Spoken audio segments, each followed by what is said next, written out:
Muchas gracias a todos por quedarse hasta esta hora. Realmente les agradezco enormemente que estén aquí y nos vayan a escuchar. Celebro también, doctor Carrillo Esper, la apertura de la academia para facilitarnos este magnífico auditorio y su apoyo, ¿sí?, a estas actividades académicas de la inmunología. Haga extensivo mi agradecimiento también al doctor Fajardo, por favor. Muchísimas gracias, Lulu, por invitar, doctor Arriaga, a invitarme a esta sesión, y es un placer que estemos aquí celebrando a grandes inmunólogos, a la Escuela Nacional de Ciencias Biológicas Romer, fantástica iniciativa de traer y homenajear a nuestros maestros. Las aportaciones de la escuela han sido impresionantes, como ya las han visto en los pósters y como en varias de las presentaciones ya se dieron aquí. Muchísimas gracias, Marvin, Viviana, Juan Pablo, por invitarme también a estar aquí. Entonces, voy a presentarle estos: desarrollo de vacunas contra salmonela, un viejo enemigo con nuevos poderes. Y bueno, quiero iniciar con esta reflexión. Hemos tenido a lo largo de la historia una serie de pandemias. Las enfermedades infecciosas han moldeado la historia de la humanidad. Entonces, ustedes lo pueden revisar en los libros, en las grandes guerras, los grandes eventos. Siempre por ahí está el componente de infección, el componente de enfermedad y las muertes asociadas. Matan más o han matado más las infecciones que las balas o que las espadas en las guerras. Y esto lo vemos aquí reflejado. En el eje de las ordenadas tenemos la duración de las epidemias, y aquí tenemos los diferentes años. Y el tamaño de los círculos representa los millones de muertes. Entonces tenemos la plaga de Justiniano de 30 a 50 millones, la muerte negra de 75 a 200 millones de muertos, la viruela, y aquí también va incluida probablemente salmonela, como lo vamos a ver, en la llegada de los europeos al continente americano, la tercera plaga, que duró bastante tiempo y 12 millones de muertes, la influenza de 1918, que mató de 50 a 100 millones de personas, el HIV-Sida, que sigue matando a muchas personas. Tenemos esta pandemia desde los 80s y ya lleva alrededor entre 27 a 48 millones de muertos. Recientemente COVID, que como vemos aquí, pues no ha sido ni la más grande ni la más duradera, y esto tiene que ver también gracias a las vacunas. ¿Qué es lo que pasa? Tenemos una persona sana, tenemos a la persona que se enferma, y esta persona enferma va a contagiar a los sanos. Los sanos, contagiados, o los enfermos, van a morir algunos, y los que sobreviven generan inmunidad, es decir, van a estar protegidos contra la reinfección o contra la enfermedad, que es lo que hemos entendido con varias enfermedades que hemos estado estudiando. Entonces, con el tiempo, pues se van a enfermar muchas personas, se van a morir los susceptibles y van a quedar más circulitos verdes, las personas que son resistentes, las personas que ya adquirieron inmunidad. Entonces, esto hace que la epidemia vaya descendiendo, y conforme van naciendo nuevas personas y son susceptibles, y algunos nos hacemos viejos y nos volvemos otra vez susceptibles, vuelve a aprender la pandemia. Y ese ha sido el cuento de la historia de la humanidad. Sin embargo, y aquí vemos los picos, ¿no? En este caso escogí el ejemplo de la polio, donde vemos los picos epidémicos. Esta es de Estados Unidos, y en cuanto surgen las vacunas, cuando hay una vacuna, vemos cómo va cayendo, se va aumentando, se acelera este desarrollo de inmunidad de grupo, y la población se va protegiendo. Tan es así que ya la mayoría de ustedes ya no conocieron los casos de polio. Sí, yo todavía de chico en la escuela tuve compañeros con secuelas de polio, unas personas con una pierna más pequeña, con un brazo más pequeño, los que no murieron porque tenían que recibir atención con el respirador de hierro, si no lo tenían, pues la gente moría. Todavía había 2 personas sobrevivientes de eso desde los años 60 por ahí, y acaba de morir hace un mes el último de ellos, que vivió toda su vida en pulmón de hierro. Entonces es muy importante la higiene, los antibióticos y las vacunas nos han permitido tener este estado de salud. Entonces pasamos de este cuadro en las personas a través de esta higiene, antibióticos y vacunas a tener este fenotipo y creíamos que ya teníamos controladas estas enfermedades. Sin embargo, la sobrealimentación, y como lo dijo la doctora López Vidal, sobrealimentación y además mala alimentación, ricas en fructosa, en grasas insaturadas, etcétera. El sedentarismo, ya no nos movemos, y la contaminación ambiental nos hemos transformado en este fenotipo. Y este fenotipo, como también ya lo explicó la doctora López Vidal y mis antecesores, esta obesidad favorece la inflamación crónica, las enfermedades cardiovasculares, metabólicas y el cáncer, y la susceptibilidad a la infección. Y pues cito lo que la alteración al microbioma, como ya lo vimos, es muy importante y es parte de los mecanismos que favorecen estas patologías. Esto aunado con la escasez de agua, hemos talado los bosques, entonces pues los bosques en las montañas jalan el agua y si los talamos pues ya no tenemos agua. La resistencia a los antibióticos, el deterioro ambiental, estamos depredando todo el terreno y no lo estamos reforestando. Entonces estamos en contacto con microorganismos con los cuales no estábamos en contacto antes, ¿sí? Y ahora viajamos muchísimo, entonces esto se dispersa muy rápido. Entonces tenemos las enfermedades crónicas, ¿sí? Porque inclusive hace algunos años decían, no, ¿para qué trabajas con enfermedades infecciosas? Trabaja con las crónicas. Lo que más se muere ahora los mexicanos es de hipertensión, los problemas cardiovasculares, hay que trabajar en eso, pero ahora tenemos la mezcla terrible de las enfermedades crónicas más las infecciosas, y ya lo vimos con influenza en el 2009. Lo vimos, bueno, y desde antes, ¿no? Pero estos son los más recientes, dengue, zika, chikungunya y COVID. Y vemos que las personas obesas son más susceptibles a morir por estas enfermedades. Los obesos morían igual que las personas con HIV de influenza, ¿sí? Hicimos varios trabajos aquí en el IMSS con eso y fue muy interesante. Pero tenemos otra pandemia siliente, ¿sí? Que es la resistencia antimicrobiana. Entonces, tiene un impacto en la salud. Hay 1.3 millones de muertes anuales, 100 millones de casos anuales, principalmente en países de bajos o medianos ingresos. Hay mayor dificultad para tratar estas infecciones comunes, aumentando la mortalidad y la morbilidad.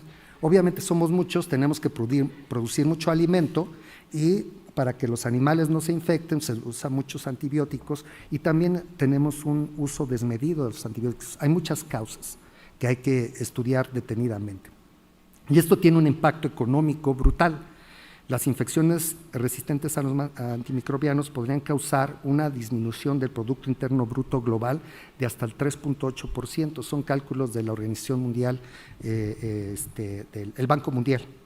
Tiene un impacto que podría causar una pérdida de más del 5% del Producto Interno Bruto de cada país. Entonces esto es gigantesco. Y obviamente nos tiene muy preocupados y se está trabajando en esto, pero no está tan abierta esta información. Ahí está esta pandemia, no se ha ido y se está fortaleciendo. Esto podría costar trillones de dólares anuales en el 2050. Una de las estrategias que podemos tomar para pelear contra esto es el desarrollo de vacunas. Y casi, si ustedes revisan todas estas, la literatura, se habla de la resistencia antimicrobiana y todo el mundo se va a la microbiología. Y es cuestión del patógeno y que adquiere genes de resistencia, etcétera, y no se habla de otras estrategias que pueden ser el desarrollo de vacunas, y esto es muy importante porque es una herramienta que ya cada vez hay más evidencia que ayuda a combatir esto. Entonces, para hacer las vacunas, primero se necesita hacer muchísima investigación básica, microbiológica, inmunológica, biotecnológica, y con base en eso podemos identificar los mecanismos de patogenicidad, de virulencia de los microorganismos y los mecanismos de defensa.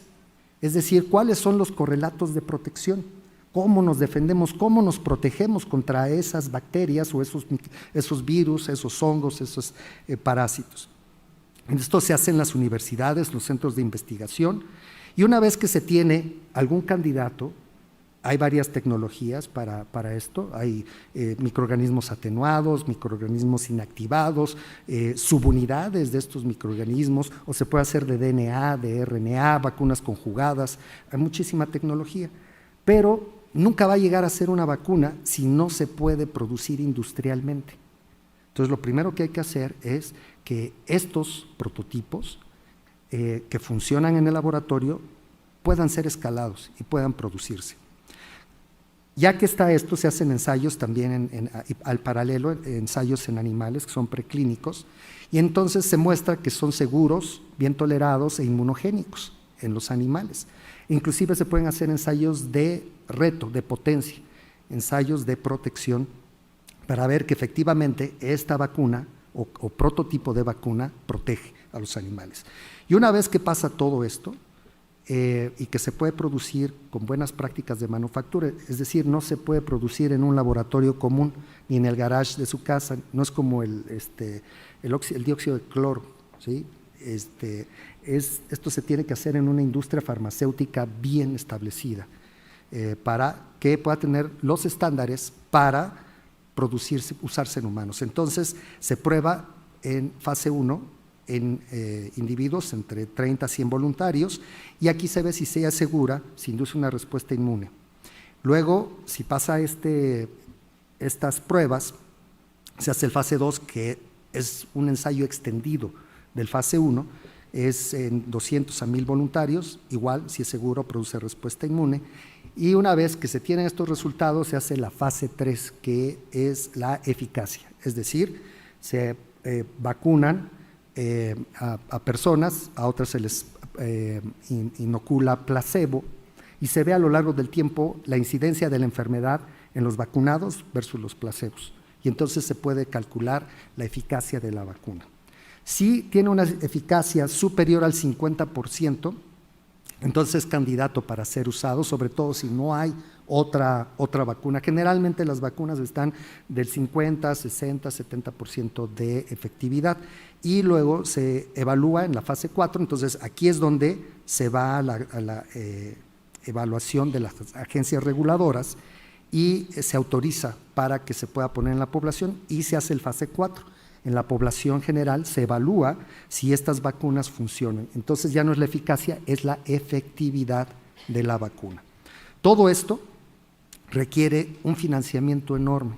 Son alrededor de 1,000 a 2,000 millones de dólares. Entonces, esto no lo hace el IMSS, no lo hace Oxford, no lo hace Monte Sinaí, no lo hacen las instituciones públicas, las hacen las empresas. Entonces, esto lo hace la industria farmacéutica, que es los que pueden y tienen la capacidad económica para poderlo llevar a la población. Y todo esto es estrictamente evaluado por las agencias reguladoras. Entonces, esto es muy importante. Yo les voy a platicar de lo que hemos hecho con Salmonella. Salmonella es un género de bacterias que inducen diversas enfermedades, generan un problema de salud global. Y esto lo han hecho desde tiempos inmemoriales. Recientemente se ha detectado en entierros, en Oaxaca, en los dientes DNA de Salmonella, correspondientes a los coccolizis, que son las epidemias que diezmaron la población de los pobladores en nuestro país a la llegada de los españoles. Entonces, en 1545, además de la viruela, parece ser que Salmonella estuvo matando. Muchas guerras estuvo Salmonella involucrado. Datos que hay publicados son 75,000 muertes de las 700,000 que hubo en la Guerra Civil de Estados Unidos. Ya lo comentó el doctor Polo Santos, que Salmonella mató a 3 hijas de Pasteur, ¿sí? Y así podemos juntar. Ha estado ahí María Tifoidea, ¿sí? Transmitiendo la tifoidea en Nueva York, Mr. N en Inglaterra, etcétera. Entonces ha estado en nuestras vidas desde hace mucho tiempo. Al año hay alrededor de 100 millones de casos de estas enfermedades, principalmente en países de bajos y medianos ingresos. Y sobre todo hay ahora cepas resistentes a antibióticos, sobre todo en África subsahariana, en el sureste asiático, y afecta principalmente a los niños, ¿sí? Y a las personas inmunocomprometidas y adultos mayores. Y una preocupación enorme es, pues vean, a nuestros niños, ¿no? Tenemos que protegerlos y buscar maneras para proteger la infancia, porque el impacto de la enfermedad y de la muerte a esta etapa de la edad es enorme en años de vida saludable perdidos en la población. Entonces esto es muy importante, y tan es así que la OMS ha declarado salmonela de alta prioridad para el desarrollo de antibióticos y vacunas para prevenir esto. Porque cuando yo lo presentaba, este trabajo tiene muchos años, y lo presentaba en el extranjero cuando estuve en Suiza, decía, bueno, es que eso se previene lavándose las manos, ¿no? ¿Por qué no invierten mejor ese dinero en mejorar la infraestructura sanitaria? Le digo, bueno, pues con eso ganaría el Premio Nobel de Economía, ¿no?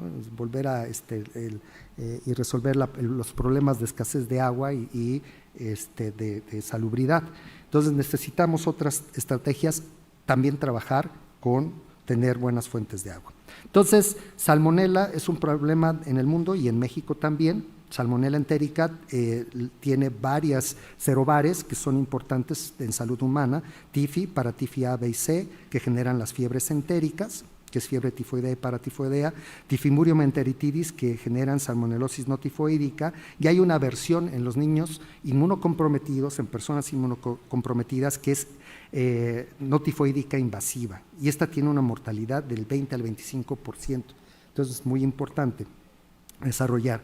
Aquí están los millones de casos y de muertes que se generan al año, y hay vacunas solamente contra la fiebre tifoidea. La fiebre tifoidea, como nos enseñó el doctor Kumate, el doctor Kumate está aquí, ¿sí? Fue el que fundó nuestra unidad de investigación. Es una enfermedad febril infectocontagiosa causada por la contaminación de los alimentos y aguas con salmonela. Lo repetí bien de su libro, el de Kumate de infectología. Entonces, es muy importante. Las vacunas que hay son bacterias atenuadas, una cepa atenuada, pero se usan 10 a la 9 bacterias y son 5 dosis. Y la pastilla es tan grande que los niños no se la pueden tragar. Y ahora, ¿quién va a ponerse 5 dosis de vacuna? Entonces es bastante impráctica. Está el polisacárido B, pero es un polisacárido, no es presentado por las células presentadoras de antígeno a los linfocitos T, por lo tanto no hay cooperación y no genera memoria inmunológica. Y ahora recientemente está el bitoxoide tetánico, que se los voy a platicar. Y para los demás no hay vacuna. Entonces, ahí en los 80s, el doctor Isibasi, un alumno del doctor Kumate, y cofundador de la unidad en donde trabajo ahora, descubrió con sus alumnos que los pacientes con fiebre tifoidea tienen anticuerpos que reconocen proteínas de la membrana externa de Salmonella typhi, e identificaron que estas proteínas son las porinas. Estas proteínas generan poros y son muy en la membrana externa, y son muy importantes para sacar los antibióticos, pero también para el paso de solutos para la bacteria, son súper importantes para la supervivencia de la bacteria. Entonces, lo que hicieron Vianney Ortiz, César González, el doctor Isibasi y varios otros, fue diseñar una metodología para poder purificar estas proteínas, y inmunizaron ratones y vieron que son capaces de proteger hasta contra 500 veces la dosis letal 50 de el reto con salmonela. También vieron que se induce una respuesta de células T y de anticuerpos. Nosotros estudiamos la respuesta de anticuerpos inducidas por estas proteínas, e inducen una respuesta de IgM y de IgG de toda la vida del ratón. Esto es muy importante porque es 2 inmunizaciones y genera una respuesta tan larga. Pero no es lo mismo tener anticuerpos de unión a anticuerpos protectores. Son 2 cosas diferentes que se miden en el laboratorio. Entonces, estos son anticuerpos medidos por ELISA, y nos preguntamos si estos anticuerpos son capaces de matar a la bacteria, y vimos que sí, son bactericidas. Y algo aquí muy importante, estos anticuerpos en rojo son 64 veces menos que estos, sin embargo matan igual. Entonces, lo bromeamos en el laboratorio, decimos, estos son como los 300, como los espartanos, que son soldados entrenados especialmente, y estamos analizando por qué. a qué se debe que estos sean tan buenos, siendo que estos son muchísimo más y matan casi igual. Vimos que OMC es la que induce primordialmente estos anticuerpos bactericidas de larga duración respecto a F. Entonces estuvimos analizando con Burkhard Ludewig en St. Gallen, en Suiza, esta respuesta de larga duración y vimos que estas IgMs que duran mucho tiempo, también es algo inaudito, porque generalmente lo vemos en los libros, las IgMs suben tempranamente y luego caen. Y aquí nosotros estamos reportando IgMs de toda la vida.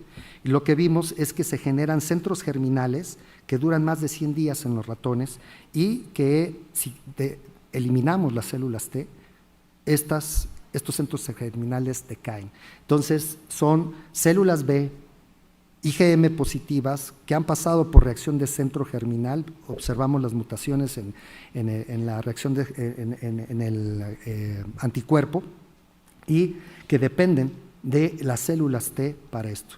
Entonces, ¿pero cómo es que genera una vacuna de subunidades esto?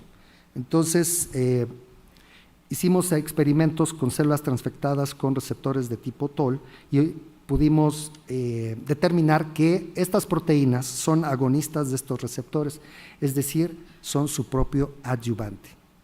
Entonces, hicimos experimentos usándolas como adyuvante, mezclándolas con antígeno B, y vimos que efectivamente generaban que el antígeno B hiciera una mejor respuesta contra salmonela, y también usamos una vacuna experimental contra influenza, mezclamos las porinas e indujo que esta vacuna fuera más inmunogénica que la vacuna sin porinas.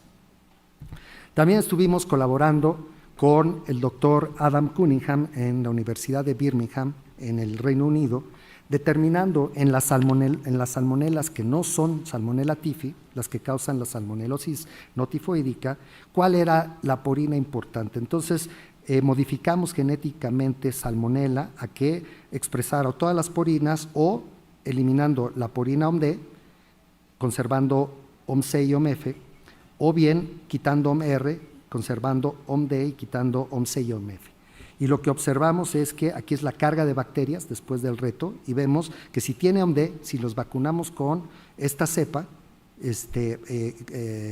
con porinas, no crece la bacteria en los ratones. Si OMD no está presente en la bacteria crece. Entonces, es OMD uno de los blancos importantes que de la respuesta inmune contra con las salmonelas no tifoidicas. Sin embargo, en este ámbito de salmonela, todas las vacunas que hay están basadas en los polisacáridos, ya sea en el polisacárido del LPS, aquí tenemos las porinas, y esto que está aquí es el LPS. Este modelo lo generamos en Birmingham con Vasily Bravo, un químico estructural, porque no sabíamos dónde estaba el LPS. En los esquemas, en los libros, venía en medio de las porinas como un pelito. ¿Sí? Entonces, ya con modelaje molecular, con los tamaños precisos, vimos que no era posible porque es muchísimo más grande que las porinas. Y este es el modelo que determinamos. Entonces, todo el mundo nos criticaba, decía, no pueden ser los anticuerpos contra porinas los que protejan. ¿Cómo van a llegar los anticuerpos y pasar la barrera de la cápsula y pasar los polisacáridos? Entonces, trabajamos en eso y la respuesta llegó por serendipia. Entonces, Adam Cunningham, trabajando con Cal McLennan, con niños con SIDA en el África subsahariana, observaron que morían muchísimo por salmonela. Entonces, tomaron muestras de estos niños y veían que tenían muchísimos anticuerpos contra salmonela. Entonces, había una paradoja. ¿Cómo es posible que tengan tantos anticuerpos y se sigan muriendo? ¿Sí? Entonces, lo que pudieron identificar es que esos anticuerpos eran dirigidos contra el hipopolisacárido. Y al hacer diluciones del suero, entonces el suero de los niños empezaba a matar la bacteria, entonces estaba funcionando como un factor inhibidor. Entonces, había demasiada expresión, una expresión muy alta de estos anticuerpos contra el EPS, se mandó el artículo a Science, y donde se describía, hay una desregulación de la respuesta de anticuerpos en estos niños y se generan muchos anticuerpos contra el EPS. Entonces, y al eliminarlos, los anticuerpos que quedan pueden matar a la bacteria. Entonces Sáenz dijo, oye, está muy interesante, pero entonces, ¿cuál es el blanco de los anticuerpos protectores? Entonces ellos dijeron, a lo mejor son las porinas de los mexicanos. Y hicimos los experimentos y efectivamente los anticuerpos antiporinas son los que matan a la bacteria. Entonces Fauci, el director de los Institutos Nacionales de Salud de Estados Unidos, hizo un comentario de nuestro artículo en Science diciendo hay que hacer vacunas utilizando porinas.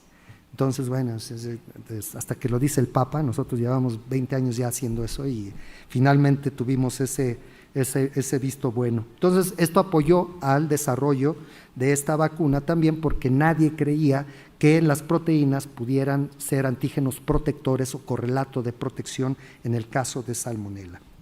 Entonces, por dinámica molecular y modelaje molecular pudimos determinar este modelo. Aquí están las porinas, es un trímero y este es el lípido A y este es el polisacárido, el oligosacárido, el antígeno O. Y si lo vemos, esto es visto de lado, si lo vemos por arriba vemos que se genera un túnel, ¿sí? Entonces estuvimos estudiando si por ahí podían entrar los anticuerpos. Y una observación que tuvimos es que si nosotros vacunábamos con la OMD de Salmonella typhimurium y retábamos con typhimurium, los animales se protegían. Pero si inmunizábamos con typhimurium y retábamos con enteritidis, ya no se protegían. Entonces decían, ¿qué pasa si la OMD es prácticamente igual, solo varía en este aminoácido? Lo mapeamos y vimos que está aquí en esta punta de la proteína, ¿sí? Entonces, lo que pudimos observar es que los anticuerpos protectores van dirigidos contra estas puntas que son los loops y son los que quedan libres porque está lo demás rodeado por el oligosacárido. Entonces este es el túnel que se genera por las porinas y vean el tamaño del FAB, puede entrar. Hicimos los experimentos con OMA, generamos anticuerpos vacunamos con OMA y vean, OMA no protege contra Salmonella y este es nuestro modelo. OMA no puede penetrar porque OMA no hace trímeros, es más chiquito, no queda el espacio para que puedan entrar los anticuerpos. Y terminamos los análisis por dinámica molecular y aquí está el modelo. Están las porinas, aquí está el anticuerpo y vean, es el paratopo que alcanza a entrar y reconocer la punta de las proteínas. Entonces también esto fue muy interesante porque es una característica de los anticuerpos protectores. Entonces proponemos que es una característica que deben de tener los anticuerpos protectores contra bacterias. Entonces fue un descubrimiento, lo publicamos en Nature Communications, muy relevante porque no se entiende lo que veíamos antes. Hay anticuerpos de unión. Si ustedes purifican porinas, pues obviamente inoculan porinas y va a haber anticuerpos contra estas regiones, contra lo de abajo, etcétera, pero no necesariamente van a ser los mismos epítopos cuando la bacteria está viva infectando. Entonces, cuando la bacteria está viva, son estos anticuerpos los que son capaces de protegernos. Entonces, el modelo de trabajo es este. Los anticuerpos anti-OMD pueden penetrar y reconocen los epítopos aquí, mientras otros antígenos de la membrana no permiten, el polisacárido no permite el paso para la protección. Entonces seguimos con el trabajo, se desarrolló una línea de investigación para desarrollar la vacuna con porinas, pero también el doctor Isibasi participó en la aprobación de la vacuna del antígeno B en la Organización Mundial de la Salud y ahí conoció al doctor John Robbins, ambos fallecidos desafortunadamente. Entonces, como era antígeno timo independiente, el doctor Robbins le dijo a Armando, oye, ¿por qué no lo conjugamos con tus porinas? Y esa fue mi tesis de licenciatura, ¿sí? En los 90s. Rosa Estela, en el laboratorio, hizo el bitoxoide tetánico y tuvimos estos primeros prototipos. Entonces pasaron, no tuvimos oportunidad ni el apoyo para poder desarrollar estas vacunas. Se lo llevó Bharat y lo desarrolló en la India y esta vacuna ya está aprobada, inclusive licenciada y recomendada por la OMS y está salvando vidas en Asia y en África y ha tenido un gran éxito la vacuna. Entonces el primer prototipo se hizo en México, en el IMSS y pues es triste que no pudimos ser los que la desarrollamos, pero finalmente desarrollamos el prototipo, pero no la vacuna. La vacuna es de la India, ¿no?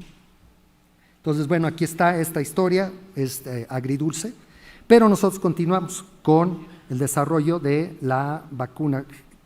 Construimos una planta piloto ahí en el laboratorio, con condiciones de buenas prácticas de manufactura, purificamos las porinas e hicimos una vacuna, pasó los ensayos toxicológicos y preclínicos, fue una vacuna inocua, libre de pirógenos, e hicimos un ensayo clínico fase 1, donde mostramos que la vacuna fue segura, bien tolerada e inmunogénica.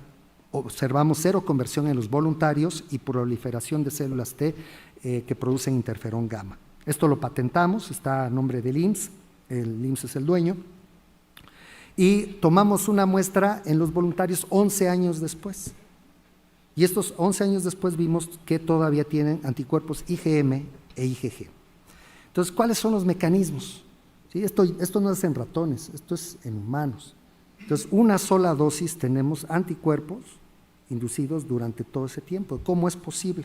Entonces, lo que estuvimos trabajando con el doctor Paul Kleinerman en la Universidad de Oxford y Pablo Nuriban estuvo haciendo este trabajo donde identificamos los epítopos de T, aquí están marcados en colores, este es el barril de la porina, y estuvimos tomando muestras de células de conos, celulares de personas en Inglaterra, y vimos que muchos tienen respuesta celular contra las porinas. Entonces, desarrolló Nuriban con un colega británico, un estudiante de doctorado también, un software especial para poder hacer los análisis de todas las cepas similares de las porinas, y se vio que hay una respuesta de cruce entre porinas de otras salmonelas y de otros microorganismos patógenos. Entonces, en resumen, tenemos que una dosis de porinas de Salmonella typhi indujo una respuesta de anticuerpos de larga duración, de 11 años, tenemos algunos datos inclusive ya de 18 años en los voluntarios vacunados. Múltiples serobares de Salmonella de relevancia clínica comparten epítopos de células T que podrían estar involucrados en mantener la respuesta de anticuerpos de larga duración observada en los voluntarios vacunados. Es decir, las porinas son muy hidrofóbicas. Puede haber depósitos del antígeno un tiempo y luego requieren poco porque está la ayuda de T, ¿sí?, para seguir manteniendo esa respuesta. Y además, las porinas son agonistas de TLR, entonces son su propio adyuvante. Entonces tenemos el antígeno y el adyuvante ahí probablemente en depósitos. Entonces lo que hicimos fue escalar. Tuvimos un apoyo de CONACYT muy importante para poder hacer el escalamiento de esto. Hicimos el escalamiento en bioreactores para poder hacer la producción GMP y también el escalamiento en la extracción y purificación de estas proteínas. Entonces nos encontramos ya con el proceso escalado, estamos buscando una compañía para poderlo fabricar GMP y hacer los ensayos clínicos. En ese estado nos encontramos. Para todos los trabajos básicos hemos tenido mucho apoyo de CONACYT, del IMSS, financiamientos de ciencia básica, de la Back-to-Back Network en Birmingham. Tenemos apoyo de las cátedras CONACYT, ahora Investigadores por México, para trabajar en el proyecto, el PRONACE para hacer el escalamiento, y bueno, sigue hacer la producción y las fases clínicas para buscar, si pasa las fases clínicas, poderla licenciar en nuestro país. Y bueno, desarrollamos una vacuna multivalente contra la fiebre tifoidea, para tifoidea, mezclando diferentes porinas.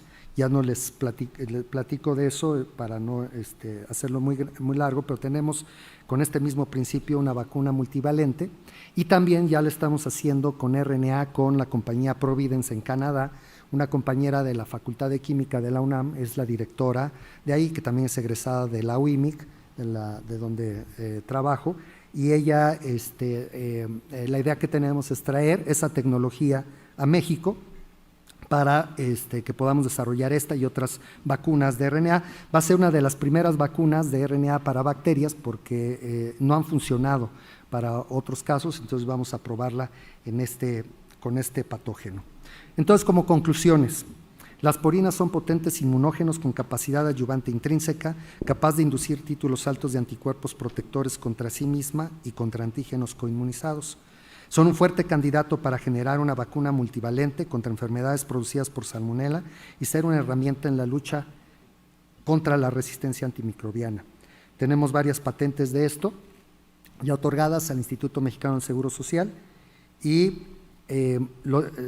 me resta solo agradecer las fuentes de financiamiento al IMSS, al CONACYT, a la Universidad de Birmingham a través de Back-to-Back, en realidad es del gobierno británico que le da dinero a Back-to-Back, que está hospedada en la Universidad de Birmingham. Métase al sitio de Back-to-Back, los que estén interesados, hay oportunidades de becas para entrenarse en el extranjero, está abierta todo el año para aprender a desarrollar vacunas bacterianas, y también hay una serie de eventos contra resistencia microbiana o para el desarrollo de vacunas bacterianas que hay anualmente y que les pueden dar beca. El próximo congreso va a ser en Vietnam, en Ho Chi Minh, en la ciudad de Ho Chi Minh.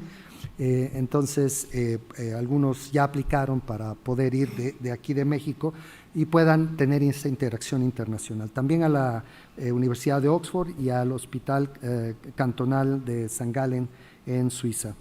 Y al grupo de investigación, soy muy afortunado de contar con un gran número de colaboradores, de colegas que han estado apoyando el proyecto, ¿sí? Lo que es a la doctora Lourdes Arriaga, el doctor Ferat, Arturo Cérvulo, la doctora Pelayo, Laura Bonifaz, Tania Rivera, Óscar Arteaga y muchos alumnos de posgrado, postdocs, de maestría, licenciatura, residentes, y en particular descubridor de las porinas como vacuna, el doctor Isibasi, falleció en el 2022 y pues lo extrañamos mucho. Y bueno, del Instituto de Biotecnología, el doctor Calva, la doctora Laura Palomares, de la Facultad de Medicina, la doctora Becker, al señor Ricardo, a Daniel, a la doctora Mayra Pérez Tapia en el Poli, al doctor Pastelín, al doctor Mario Moreno Eutimio, a Nuri Bambalero, al doctor Cunningham, ya los mencioné, a Marisol Pérez Toledo, a la doctora Cristina Gil, Cristian Pérez Shibayama, Paul Kleneman y Luisa Cervantes. Y estoy abierto a las preguntas y aquí tienen mi correo por si gustan contactar.